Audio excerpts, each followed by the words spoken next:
Surgeon friends, this is Tammy at the Pine River Public Library, and I'm here with another summer reading program, Story Time.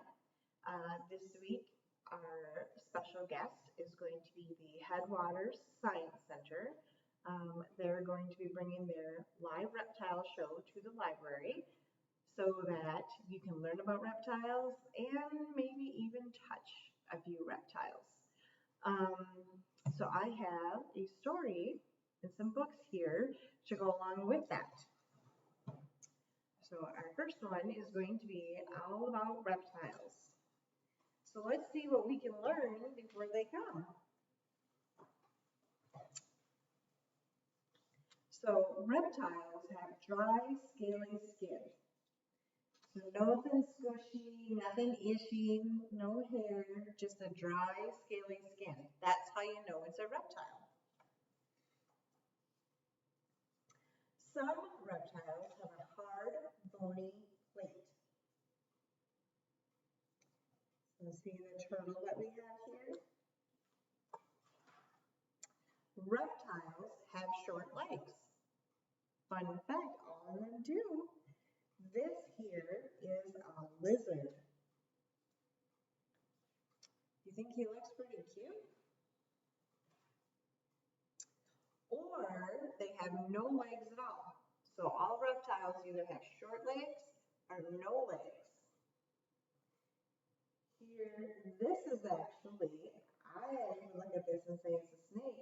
It's actually called a slender glass lizard. See him here? So it's actually a lizard, not a snake. Reptiles move by crawling. So this is a skink.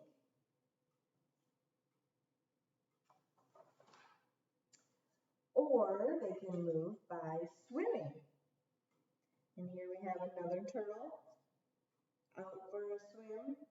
And we know that they crawl too, right? We see them on the roadways sometimes. Reptiles need warm temperatures. They would not like the winters here, would they? And this is another type of lizard. This is a collar lizard. Many stay underground in cold winter weather. So here is a turtle and it's underground. And I bet you that's what happens here is the turtles go underground because we have quite a few turtles here. Most reptiles hunt and eat other animals. Now this is a snake.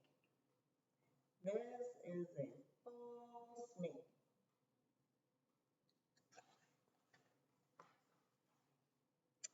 A few reptiles will eat plants. So this is a tortoise. So we've seen two different types of turtles. Now this is a tortoise. And it looks like he's about to eat a cactus. Some reptiles use venom to capture their prey. Well, we've heard about that. This is a rattlesnake, a diamondback rattlesnake, and we have heard that they have venom. And it is not good for other animals or people. Baby reptiles hatch from eggs. So snakes and alligators, they all lay eggs, and that's how their babies come. Some reptiles' mothers carry the eggs inside their body until they're ready to hatch.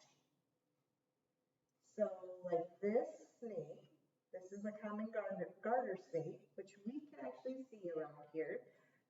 They will carry their eggs with them, They will carry their eggs with them until they're about to hatch, and then they release them from their bodies so that the eggs can hatch and their babies come. Some young reptiles take care of themselves as soon as they hatch. And look at all the turtles. These are all little turtles. The picture's kind of small, so it's tough to see. But yeah, sometimes they do not even need their mamas as soon as they hatch from their eggs. Off on their own they go. Reptiles are very important to us. We need to protect them in the places where they live.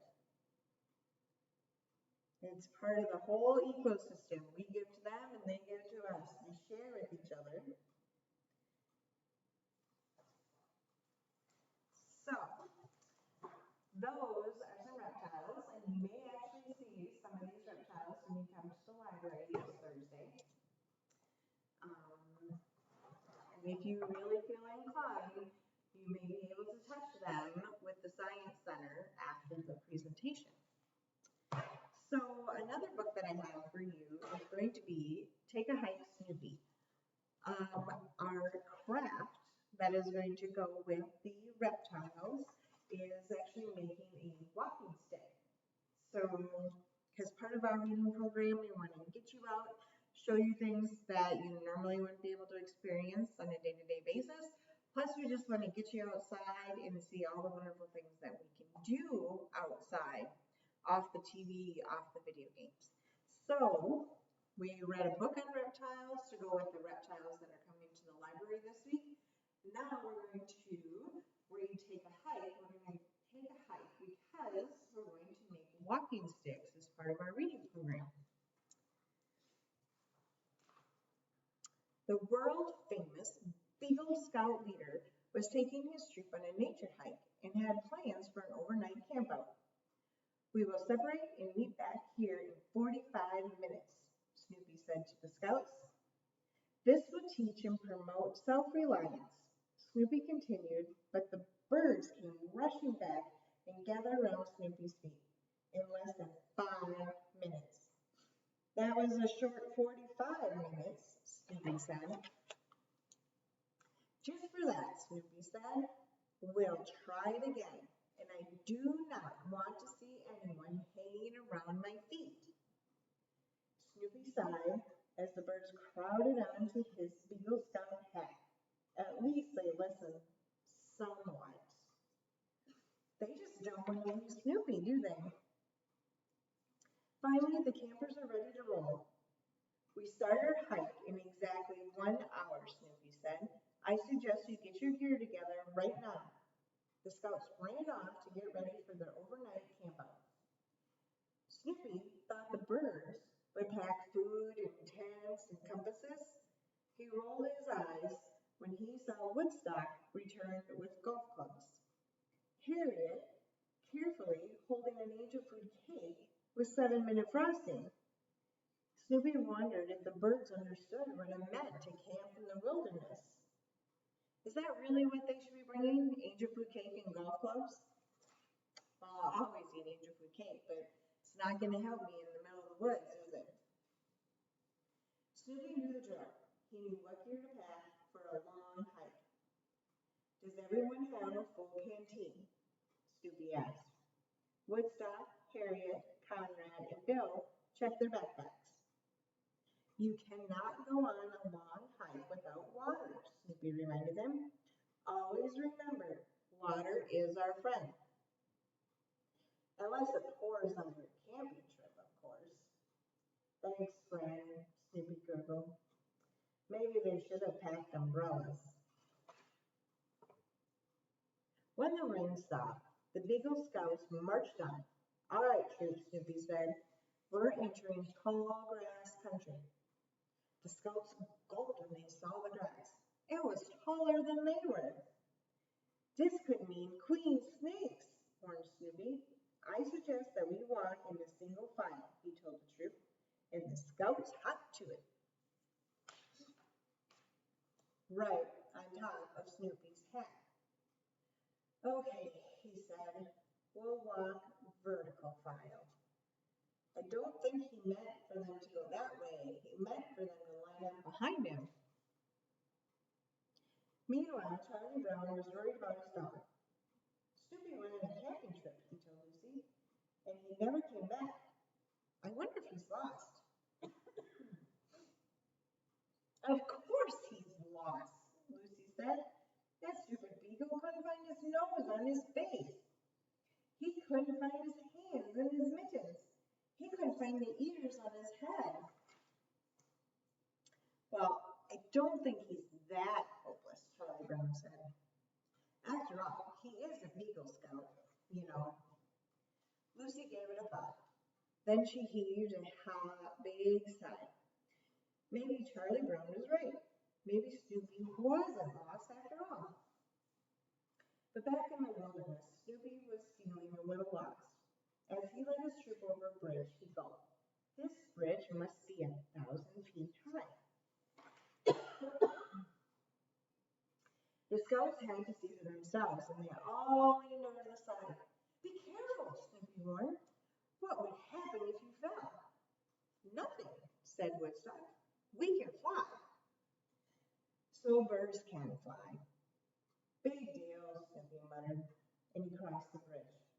He was a World War I flying ace, and he was still their leader. When it came time to build camp, Snoopy gave the orders. Okay, here's where we'll spend the night. We'll be here for a couple of days. We had it, so we'll make it a happy place. Snoopy left to fetch some firewood, but when he came back, he was in for a surprise. Well, he told them to make it a happy place. What did they do?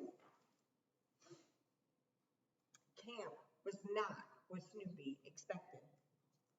The scouts had set up a Ferris wheel and a merry-go-round. The next day, Snoopy was leading his troop through the woods when he heard the sweetest sound. He had to go home. They packed up and hurried to Charlie Brown's house.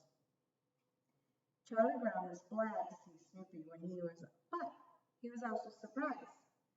You were out far beyond all civilization, Charlie Brown said, and suddenly you heard 5 chocolate chip cookies calling you? Snoopy and his scouts all grinned. So that's what he heard.